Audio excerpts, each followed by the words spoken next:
कराची में मौरीपुर रोड पर पिकनिक पर जाने वाले कोस्टर उलट जाने से 7 अफराद चल बसे, 14 जख्मी हो गए। ऐनी शाहिदीन के मुताबिक ट्रेलर के मोड़ काटने के बायस तेज रफ्तार बस फुटपाथ से जा टकराई।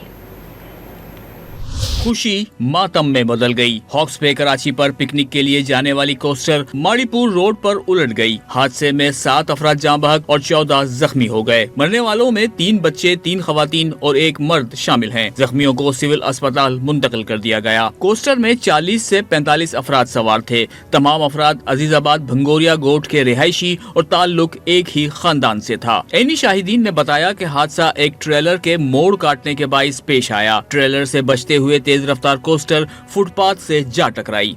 से ट्राला टर्न हो रहा था, उधर से ये मजदा आ रहा था, ते वो मजदे वाले ने अपने स्पीड दे टर्न कर रहा था, आगे फुटबारी थी, कट थी उधर से, फिर वो फुटबारी भी लग गया, उधर कल्टी हो गया। गाड़ी ओवर स्पीड थी और ट्राले ने टर्न करना होता है। ये अमूमन जब भी ट्राला टर्न कर रहा होता है गाड़ी को लिमिट नहीं होती है रोकने की ना, पीछे से बहुत तेज में होती है गाड़ी। ऐसे हादसा मोटरसाइकिल वाले के साथ भी बहुत होते हैं। पुलिस ने ट्रेलर और कोस्टर को तहवील में ले लिया। ट्रेलर का ड्राइवर मौके से फरार है। गवर्नर सिंध कामरान खान टसूरी ने वाक़े पर अफसोस का इजहार करते हुए मरहूमीन की मग़फ़िरत और लवाहिकीन के लिए सब्र जमील की दुआ की। कमिश्नर कराची और एडिशनल IG कराची पुलिस से रिपोर्ट भी तलब कर ली।